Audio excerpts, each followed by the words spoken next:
Hey folks, good morning. Great to see you in Bible study. USA! Man, have you been watching the Olympics? Man, I love it. It's been a lot of fun, huh? Our hockey team, They're doing all right. they're good. The downhill skiers, the white guy on the board thing he does, snowboard thing. Yeah, the flying tomato. Man, unbelievable. Like 3.5 twists and a flip over deal. It's crazy. Yeah, it's awesome. It's awesome. Unbelievable. Yeah, and then the curling team. You don't like curling? I love curling, but we just didn't have as strong a squad. It was kind of disappointing. I feel like that you and I could have got those brooms and we'd have been all right. We'd been out there. I think there might be something to it, right? Yeah. But the Canadians, they do a lot of the curling, evidently. They were pretty stout. That sport just never really caught on in my high school. No. Years. Oh, hi. How are you? Oh, Listen, sorry, some hey. announcements. Right, some stuff that's going on you need to know about. All right, so this morning we're getting ready for revival. Next Sunday morning we begin a season of revival with John Randalls. I'm really excited about it. Now, this is a big deal because for the last 15 months we have been involved in Hope 2010.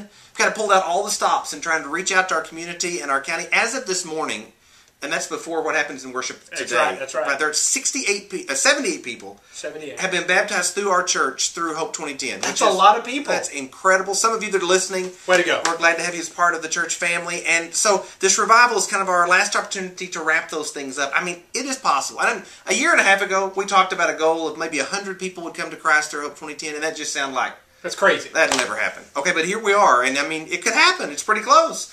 And so if it were to happen, it'll have to happen because you and I bring our friends and our neighbors and the folks around us to be a part of the revival services this week. Oh, yeah. They have a chance to think through that, and then we're going to do a big baptismal service on Easter Sunday morning, That's going to be awesome. which would be very exciting. Yeah. And so I want to ask you to be in prayer, thinking about who you can bring. The theme for this revival is legacy. Each night we're going to be talking about how we can leave a legacy of faith to the next generation, inviting different groups to come and be a part of it. But you invite folks to come and be in prayer that God will lead folks to Christ and a great new beginning with the Lord. It's going to be really cool. Yesterday our Upward season ended. That's right.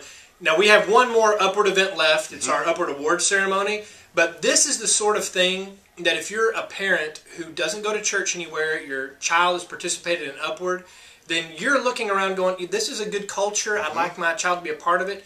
We want to really encourage you, if you are a coach or you're just a parent that has a child on an Upward team, find those parents who don't go to church anywhere. This is a great thing to invite them to. It starts the day after the award ceremony. Right. So just be at the award ceremony or at the game or at your next event. Just say, hey, you need to come to Revival because this is going to be great. We're going to talk about how it is that you can better parent and raise up your kids to be the kind of people that you see at Upward every week. Over 60 of our children that have been involved in Upward listed no church as their church, and so we gotta make good on this great year of ministry through Upward. Is that like 30% or something? It's like a that? bunch. Yeah. So you help us out with that this week. Exciting things. Be in prayer about it. All right. Awesome. All right. Also tonight, big retirement party. Dun, dun, dun. Oh man, we love a party. And Ed has retired as our church janitor, maintenance minister, and all around helpful guy.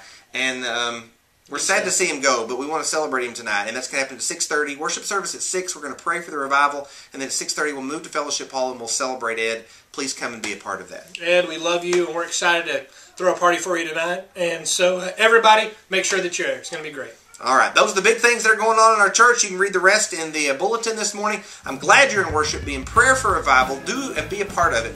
We will see you in worship.